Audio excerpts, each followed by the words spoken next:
여러분 반갑습니다. 서목사의 말씀 창고의 서목사입니다. 오늘도 함께 말씀을 나누는 여러분들을 사랑하고 축복합니다. 구독과 좋아요를 눌러주세요. 여러분과 더 많은 나눔을 하기 원합니다. 오늘은 에베소서 3장 14절에서 21절 말씀입니다. 바울은 에베소 교회를 위해 기도합니다. 바울은 성도가 성장하고 교회가 자라서 하나님의 영광에 이르게 되기를 기도합니다. 성도가 성장하는 것, 교회가 자라는 것, 그것이 무엇일까요? 그것이 곧 변화입니다. 바울은 변화를 위해 기도합니다. 우리도 하나님 안에서 변화되는 것을 위해 기도해야 할 것입니다. 14절 말씀을 보면 이러므로 아버지 앞에 내가 무릎을 꿇고 빕니다 라고 말하고 있습니다. 바울은 기도하고 있습니다. 바울은 누구에게 기도합니까? 아버지께 기도합니다. 아버지 앞에 기도한다 라고 되어 있습니다. 이 아버지는 모든 믿는 자들의 아버지가 되십니다. 우리의 아버지가 되시는 분은 바로 하나님이십니다. 하늘에 계신 위대한 하나님께 바울이 기도합니다. 그분이 우리의 아버지가 되십니다. 예수님께서 주기도문을 가르쳐 주시면서 하늘에 계신이라고 알려주셨습니다. 그 말의 의미는 하나님이 우리의 모든 것을 다스리시는 위대하신 분임을 말씀하는 것입니다. 높고 높은 보좌에 계신 하나님, 그분 앞에 바울은 무릎을 꿇고 기도합니다.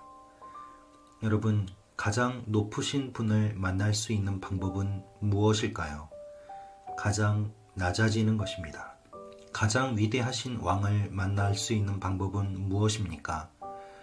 가장 낮아지고 무릎을 꿇는 것입니다. 그것이 기도입니다.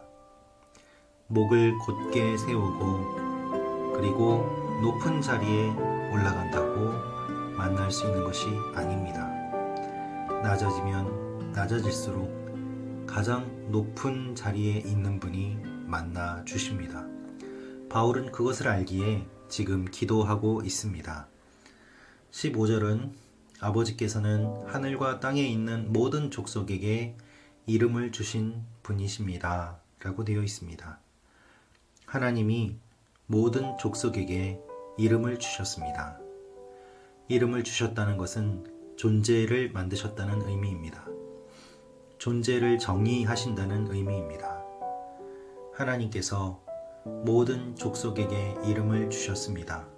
그것은 모든 족속을 하나님이 만드셨다는 의미이고 모든 족속을 하나님이 아신다는 의미입니다. 이방 민족이었던 우리나라에도 하나님께서 복음을 전하게 하시고 구원의 문을 열어주셨습니다. 그 하나님께서 지금도 동일한 일들을 이루어 가고 계십니다.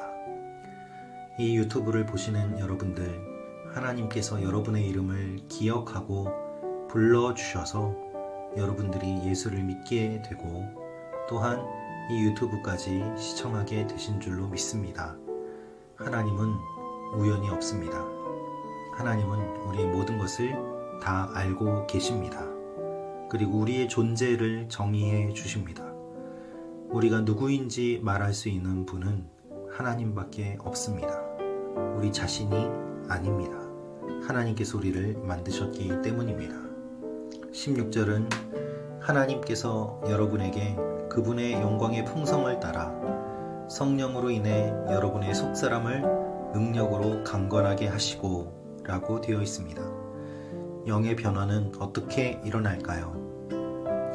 영의 변화는 영과 영이 만날 때에 일어납니다. 사람과 사람이 만날 때에 서로 영향을 주고받는 것처럼 영과 영이 만날 때에 우리는 영향을 주고받습니다. 인간은 영적인 존재입니다. 육을 가지고 있지만 또한 영을 가지고 있는 존재입니다. 그래서 우리의 영은 어떻게 변화되는가? 우리의 영은 다른 영을 만날 때 변화됩니다. 다른 사람의 영을 만날 때, 그리고 성령을 만날 때, 악령을 만날 때 여러 가지 변화의 모습들이 일어납니다. 악령은 우리를 파괴하는 변화를 가져옵니다. 성령은 우리를 살리는 변화를 가져옵니다. 그래서 악령에 사로잡히면 우리의 인격이 파괴되고 지성이 망가집니다.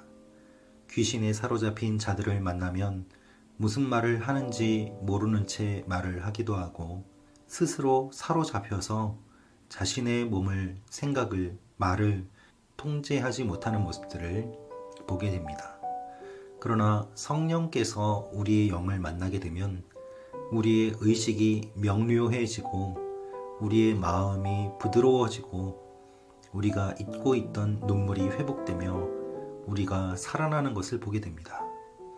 성령께서 우리를 강건하게 해주시고 우리가 이전에 즐겼던 것들을 떠나 하나님의 사람으로 굳건히 설 수 있도록 인도해 주십니다. 여러분, 기독교 신앙은 외부에서 내면을 변화시키는 것이 아닙니다. 어떤 선한 행위를 한다고 해서 착해지는 것이 아닙니다. 사람의 악한 모습을 감추기 위해 선해 보이는 행위를 하는 것이 얼마나 많이 있습니까? 성경은 외부의 행위로 사람이 변하는 것이 아니라고 말하고 있습니다. 속에 있는 선한 것이 선한 행위로 나오는 것입니다. 예수님께서는 사람의 입으로 들어가는 것이 더러운 것이 아니라 사람의 입에서 나오는 것이 더럽다고 말씀하셨습니다. 외부에 있는 것으로 영향받는 것이 아니라 속에 있는 우리의 본질이 밖으로 드러난다라는 것이죠. 언제나 시작은 우리의 내면입니다. 그리고 내면의 변화는 성령의 능력으로 가능해집니다. 그래서 하나님께서 성령을 보내어 주셔서 우리의 속사람을 능력으로 강건하게 해주십니다.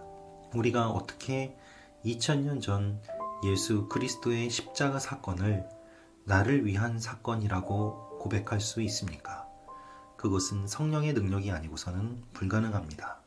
우리의 마음에 성령께서 함께 하심으로 우리의 내면이 강건해지고 삶이 변화되는 것이죠. 17절은 믿음으로 인해 그리스도께서 여러분의 마음 가운데 거하시기를 빕니다 라고 되어 있습니다. 믿음은 무엇일까요? 믿음은 그리스도를 마음에 모시는 것입니다. 주님이 우리의 마음 가운데 거하시면 사랑 가운데 뿌리가 박히고 굳게 서게 됩니다. 터가 굳어지고 강건하게 됩니다. 그래서 바울은 이렇게 간절히 기도합니다. 모든 성도들이 깨닫고 성장하고 하나님에게까지 자라기를 원하는데 그리스도의 사랑의 너비와 길이와 높이와 깊이가 어떤지를 깨닫기를 원한다. 여러분, 너비와 길이와 높이와 깊이는 다차원을 의미합니다. 여러 방면에서 예수님에 대한 성장을 의미합니다. 지식뿐만 아니라 주님을 인격적으로 알아가는 것, 그리고 더 깊이 알아가는 것을 의미합니다. 그래서 바울은 19절에 지식을 뛰어넘는 그리스도의 사랑을 알게 되기를 기도하고 있습니다. 그리스도의 사랑을 알면 어디까지 이르게 됩니까? 하나님의 모든 충만하심의 정도까지 충만하게 됩니다.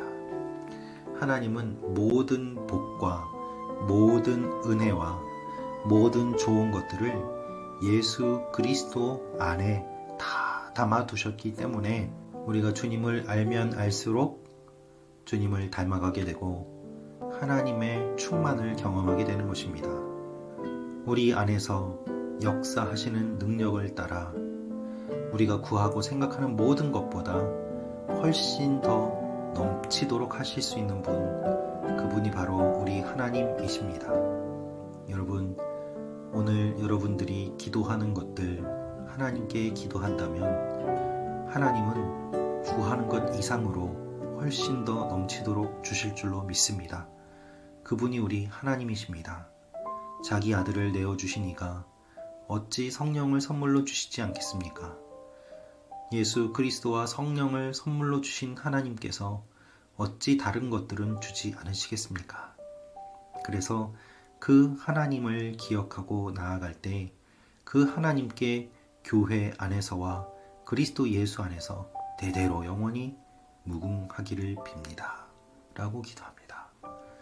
바울의 이 기도는 성도들의 성장을 위한 기도요, 교회의 성장을 위한 기도요, 그리고 하나님의 영광을 위한 기도입니다. 우리는 교회의 성장을 위해 기도할 때 인원의 증가를 위해서만 기도하진 않습니까?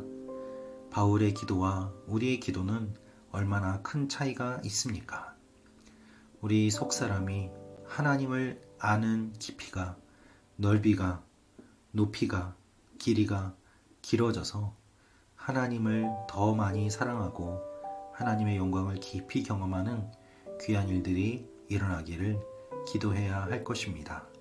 저도 그러한 목회자가 되도록 주님을 더 잘 알고 주님을 더 잘 전하는 그러한 목회자가 되도록 깨어서 기도하도록 하겠습니다. 여러분들께서도 저를 위해 기도해 주십시오. 그리고 우리 모두 한국 교회와 열방에 있는 교회들을 위해 기도해야 할 것입니다. 같이 기도하겠습니다.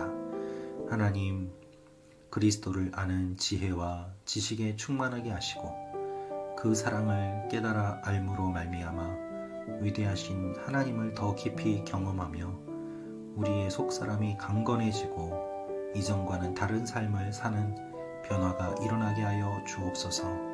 오늘 하루도 주님을 사랑하는 한 사람 한 사람을 기억하시고 붙잡아 주시옵소서.